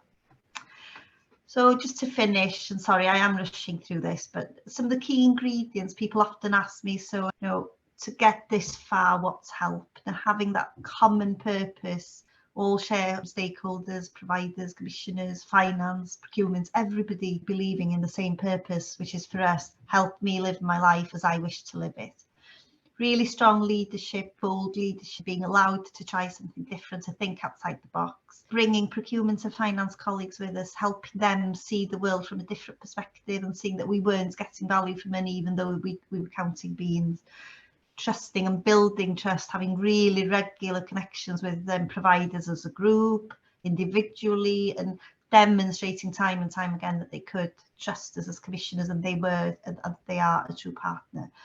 Redesigning, piloting, testing things out, learning by making mistakes has been so valuable. And sharing stories, it's quite hard to demonstrate in figures the impact of what we're doing, but sharing stories continuously with elected members, with the public, with anyone who's interested, just to show that actually this is leading to much better lives for people in Gwynedd, which is what it's all about. So I'll stop there. I'm sorry, I have run over a bit, so I'll stop sharing and come back to the group. Thank you so much, Melanie. And yeah, it's a bit of a whiz through. Sorry we haven't got more time, but really great to hear about what you've done. And I'm sure there'll be some questions coming in the chat. We'll have discussion after we've heard from Susie and Zara, but thank you so much. And I'm going to hand over first of all to Alison and then Susie and Zara. Alison, thanks for being here with us. We heard from Craig at the start of the session, and Craig has actually been typing into the Health and Social Care Partnership strategic plan while he's on this session. So he's gathering ideas and really listening, which is wonderful. So thanks for being here, Alison, and for changing location to get your technology working. Yes, apologies for not being able to get here or to get online at the beginning of the session. So, however, what I've heard in the last hour or so is really interesting and useful context for us all, I think, to reflect on. I don't have any slides for you because I think the important bit is really to have the discussion on the promise as an example of work that is currently underway, and I think that will bring a further richness to the already breadth of discussion that's taken place. I think from my perspective, leading on the Maximising Independence programme for the Health and Social Care Partnership in partnership, hopefully, with our third sector colleagues and partner agencies, much of the discussion should inform and will inform the learning that we are building as we go along within the programme. I think from my perspective, what we're trying to focus on is how we understand better how funding is distributed and the challenges of those processes, and indeed how we work collaboratively to try and find new solutions which don't necessarily exist in terms of our current procedures, and to develop those in a way which allow us to break down some of those barriers in a way which really emphasises our commitment to working in a way where we can truly support one another in the way in which we work within our communities and the people we serve on a daily basis. I guess the flip side of that coin is how we do that in a way where we also recognise the complexity of delivering against statutory obligations, and that tension is something I think that we are beginning to better understand, I think, and I think part of this is about educating jointly across the whole system and gaining a better understanding of what that might look like and how we design new approaches in order to target some of those challenges, and indeed the way to do that is to do that together and in partnership. I'm absolutely committed to third sector engagement and co-production in our approach within the programme, and I think the learning from this session and also various other pieces of work that are ongoing will certainly inform and influence the strategic plan that you're describing, that Craig is currently typing into as we go along. So without further ado, I think the important way of trying to illustrate this is to show an example. So happy to give way, as the saying goes, because we're seeing that in the TV all the time. Can we give way to colleagues, please? Thanks very much, Alice, and welcome, Susie. And Glasgow Promise Partnership, which it was towards the end of last year, I think, the Promise in Scotland through Cora put out a funding call for people to bid for funding to further the Promise. And in Glasgow, through the Citywide Forum, which is our network of children and family providers, we were particularly interested in pursuing projects which listen to the voice of children, young people and families, and also in co-design with children, young people and families. So we put in a bid to Cora, which was successful, and I'm now struggling to move this.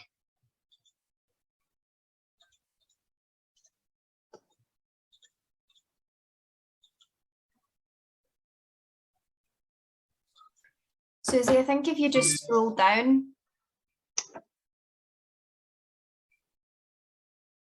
Yeah.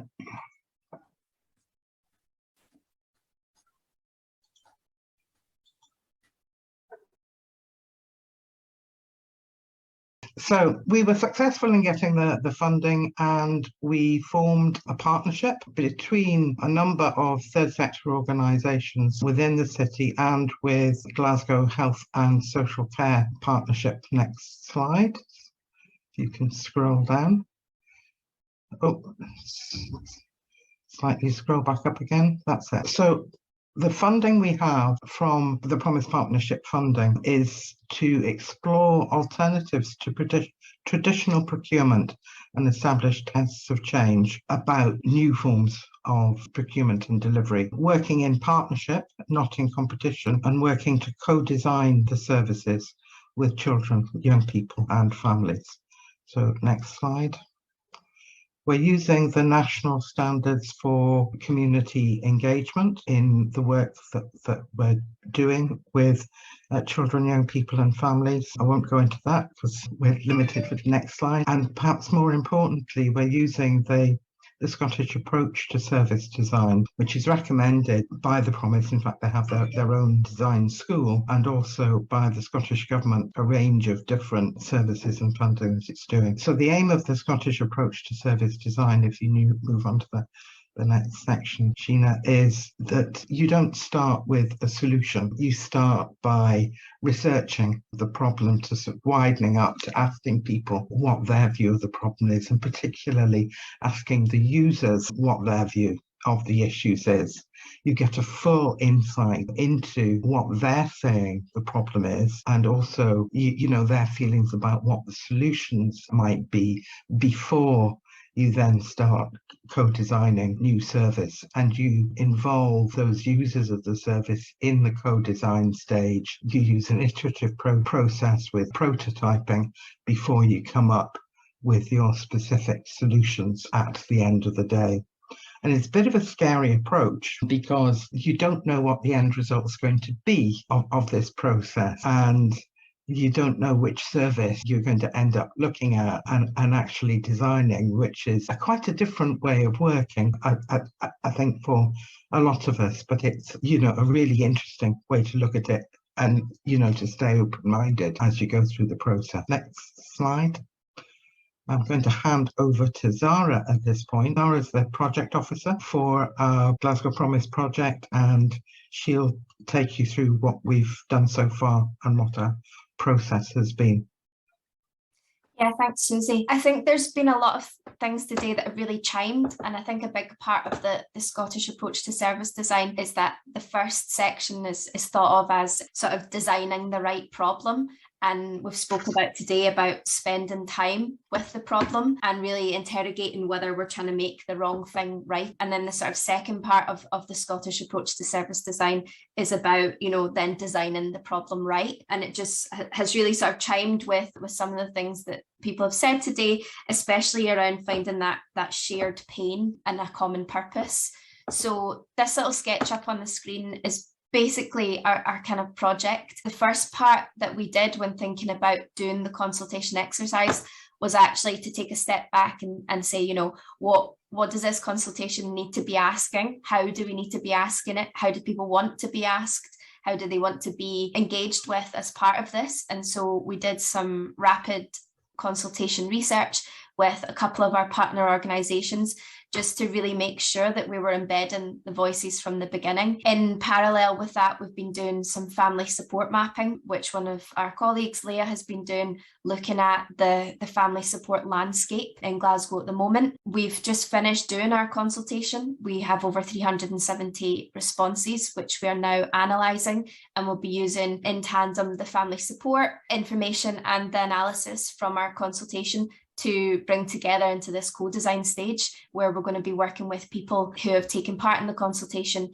to then look at finding that shared pain, finding that common purpose, and creating some solutions, some creative solutions. And at the end of it, having a new co-designed, service-designed family support service. So the aim of our consultation was to engage with a really diverse range of children, young people and families, looking at their lived experience and what needs they have, and doing that in ways that suit them.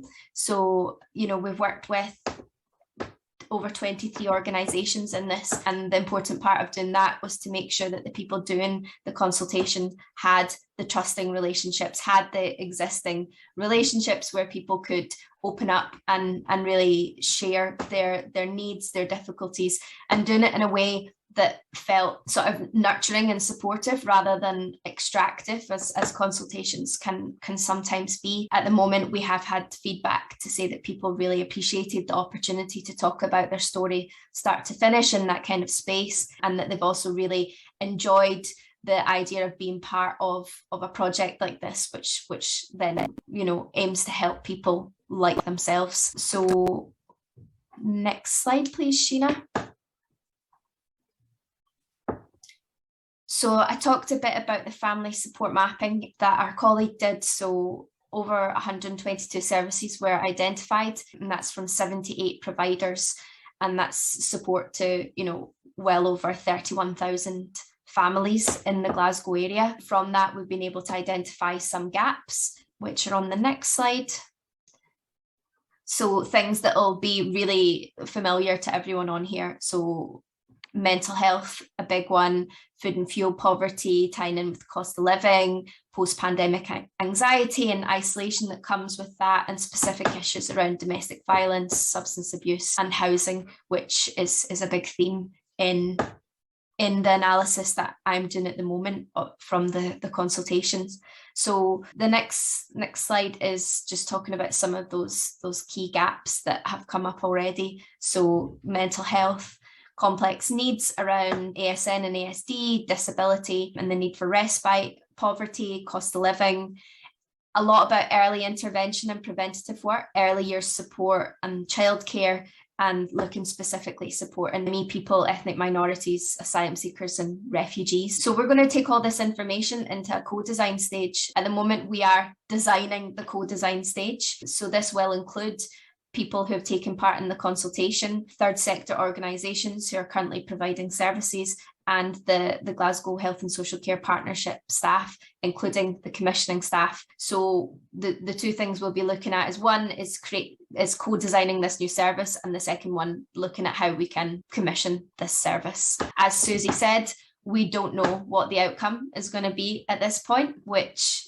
is something that, you know, we have to work to help each other understand that it's okay at this point, that there's a lot of unknowns, that's part of the process. It's part of getting to know the problem and gives us some real scope to create some innovative solutions. We have we've just got a new member of staff coming on to look at the commissioning part of the project, and we'll be running an event which I think Susie wants to do a little plug for. Thanks. It's a companion to this event, and it will be on the 23rd of November, and it's about alternatives to traditional commissioning. And we have Neil coming along again to talk about what a whole range of those alternatives what might be. And we hope to have a number of organisations, both local authorities and third sector, who are already practicing some of these alternatives, because some of these things are not new, and people are doing them and have tried them out in different places. So one of the things that we're wanting to do in the project is to see what the most appropriate ways of commissioning the services that the families have helped to co-design in the way that will best suit them. And I'll put the link in the chat in just a second there. Great, thank you very much. I'm just checking I'm no longer sharing, is that right? Yeah. Just to be sure. Thank you for your wonderful work there. Yeah, thanks, Sheena. That shows the development there, that I can help someone with a technical issue. So thank you so much. It's lovely to hear what's been happening from Mellis in terms of developed change, and some examples of our commitment and the work going on in Glasgow to create change and look at how we understand systems, and also a really live example of that change in progress. And well done for so much engagement so far to Zara and Susie and the team. That's great to hear about. So multitasking, I haven't seen any questions coming in, but a lot of love for your brave input, Mellis, and sharing the reality at the start and the change. I think that's really sometimes what we struggle with, is how do we actually do this? And we're not always comfortable with. I've been hearing a lot today about impossible conversations or discomfort, or Susie talking there about this new way of working, or a different way of working, actually can be quite scary because you don't know what's going to come of it. And I think that, being brave and supporting one another with that challenge of the unknown is part of that's one of the barriers, I think, and not showing, oh gosh, we've made a mess of this. We don't like to do that, do we? So I wonder if Mellis, while we're waiting on any questions or comments, if you get any sort of advice or support about how you get into that place where people feel brave enough to give it a try. Yeah, making time and space to be together as partners has been really important, because you can't start to build the true partnerships unless there's trust. And for that trust to be there, people need to feel comfortable with one another. They need to know each other. And it takes an awful long time, and you've got to practice what you preach. So there's no point in me going, obviously, and saying to providers, oh, we're here to develop a sustainable market, etc. And then when it comes to sort of agreeing the uplift for the saying, oh, sorry, we can't afford that, it's your problem. You've got to carry out what you're saying all the time, and that's part of what we've done, even though it has put us in difficult situations financially at times. We said, well, if it's costing us this much as an in-house provider to deliver a service, why are we expecting somebody else to do it much cheaper? So it's those sort of things, being really clear about your beliefs, sticking to them, bringing people with you and allowing different people to learn and kind of have that change of mindset at different times. Some people take longer to build that trust. Some people take longer to see that things can be done differently, and acknowledging that it's difficult, because we've had a few providers who are saying, we really believe in what you're doing, but we're being drawn in different directions now, because we've got some commissioners who want that traditional time and task model. We've built our entire system around that model. You're now coming in wanting something different. We believe in it, but we can't really deliver. But just being honest, open, not non-judgmental. Investing in providers has been really important for us. We have used the Vanguard method.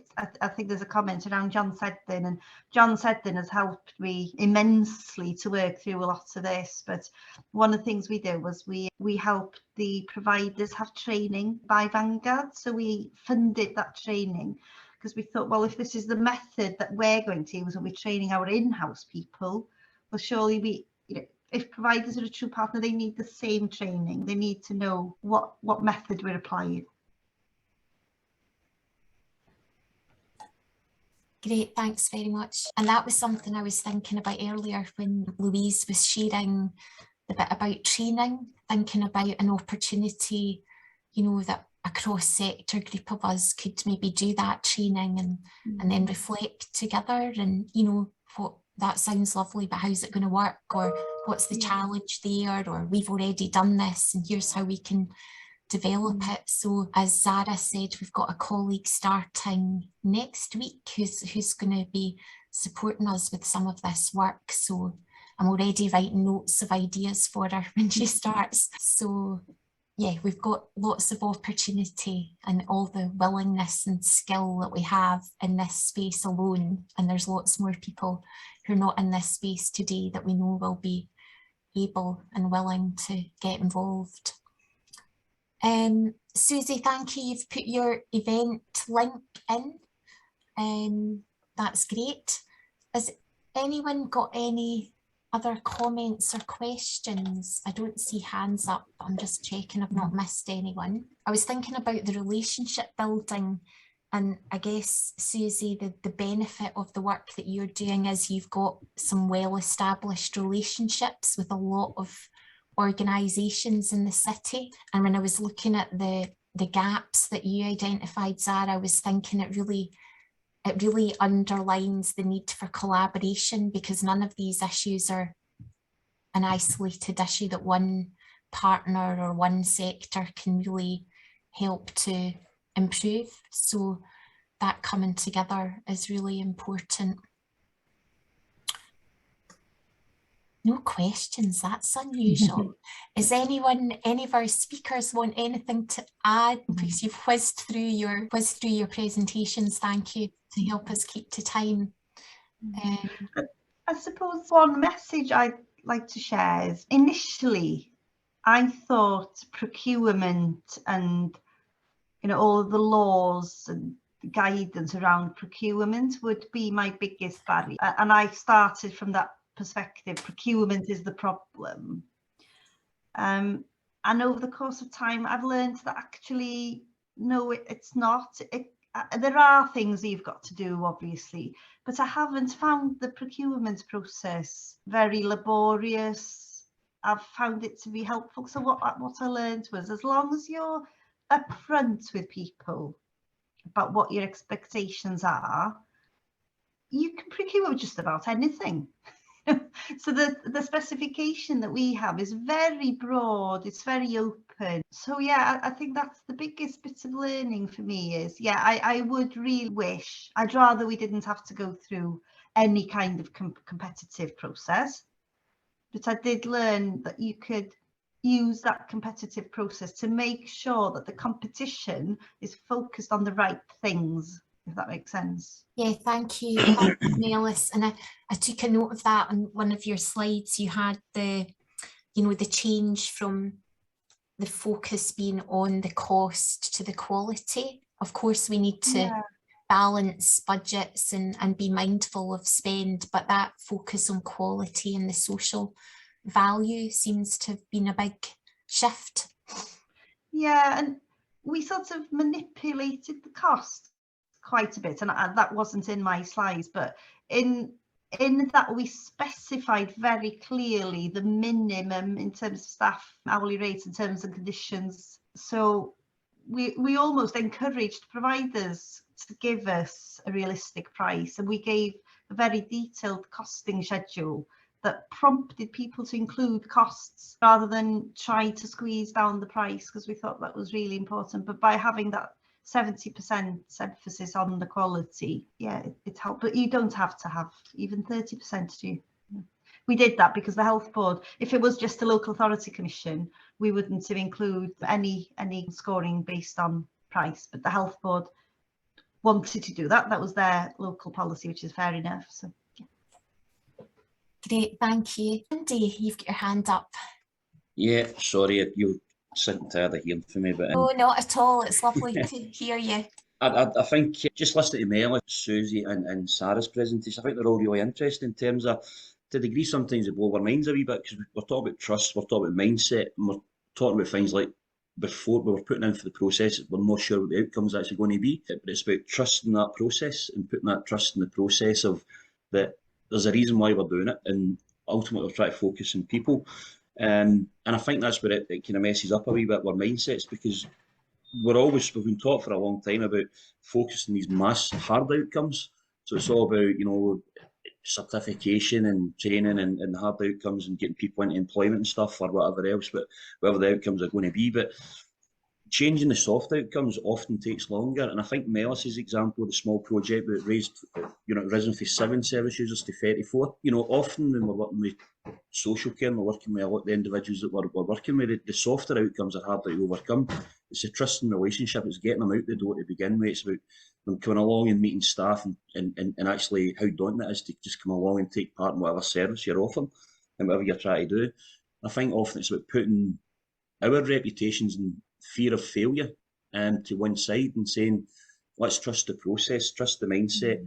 And I think Melis touched lastly there on about honesty. It is about sometimes turning and saying, like, what we're doing here, we've tried, it's not working, we need to go back to the drawing board, we need to kind of rewrite it, we need to go back and revisit the process and say, where did it go wrong there?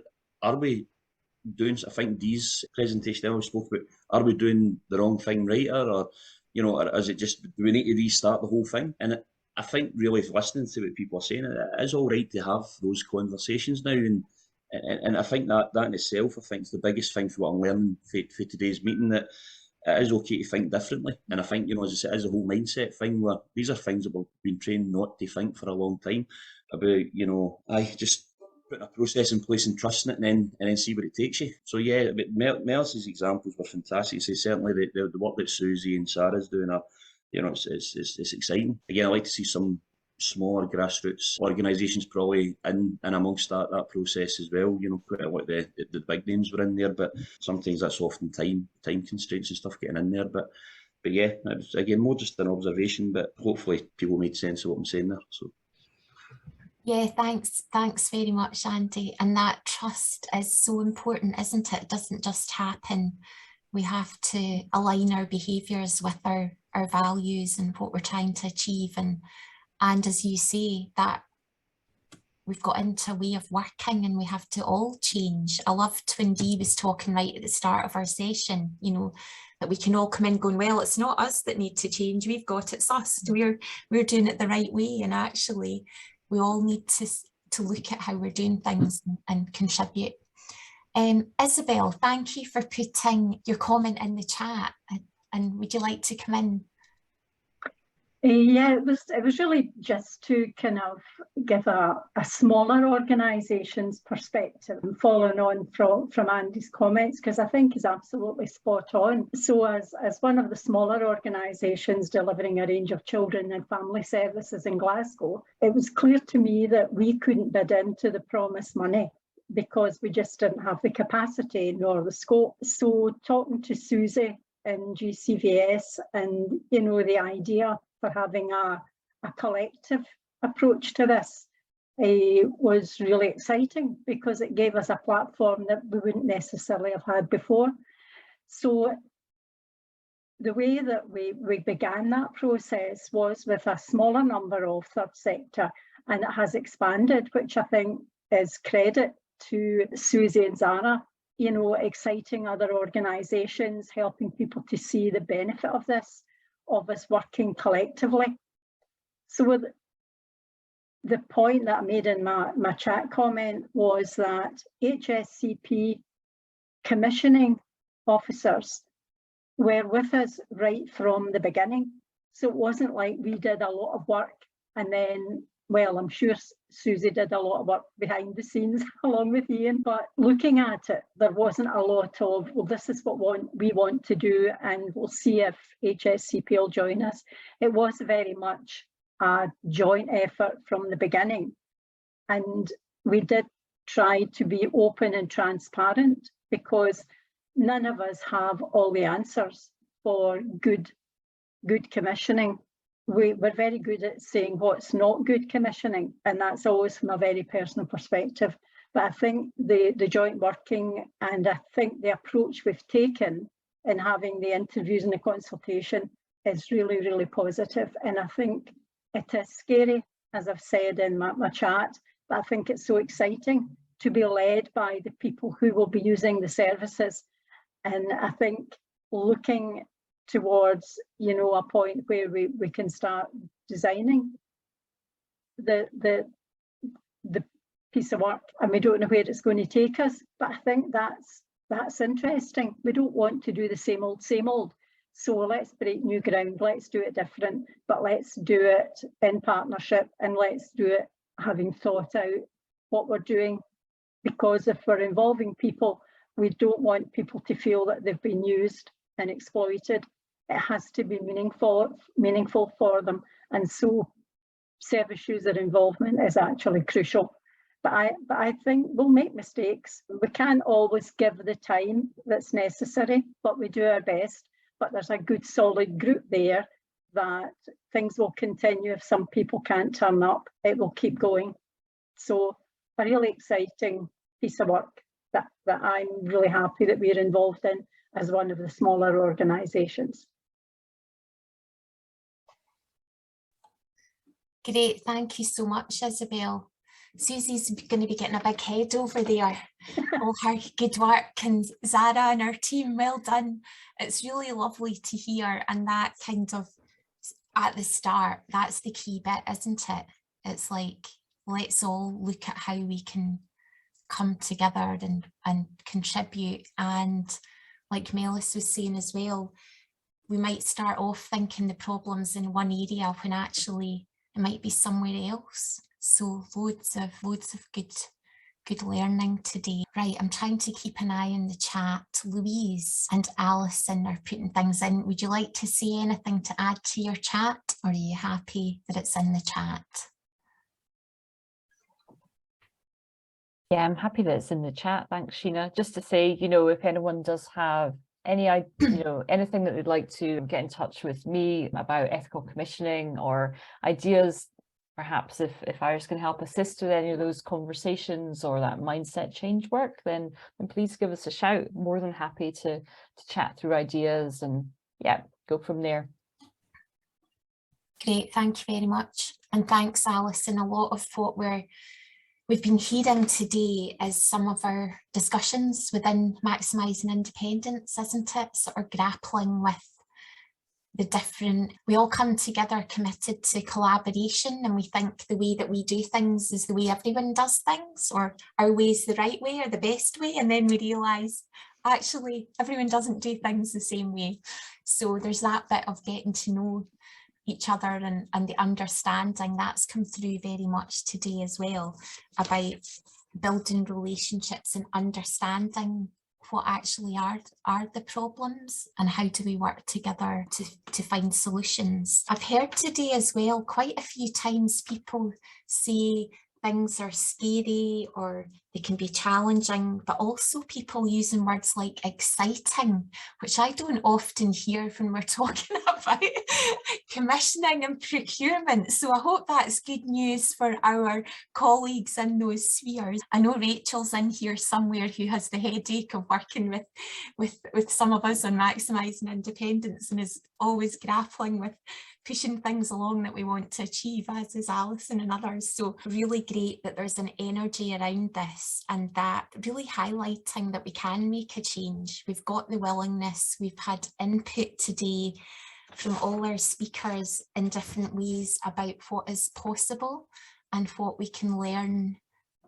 But there's a key message as well about change, and change can be uncomfortable and difficult and unknown, but I think there's also that acknowledgement that we can support each other and need to build on the work that we are already doing. I see people making comments. I'm trusting someone's going to tell me if someone's wanting to come in. So I'm going to finish because we've had an amazing lot of speakers, lots to think about. I'd like to thank all our speakers for their amazing input and their time, because I know that you are all in demand and this is an ongoing discussion.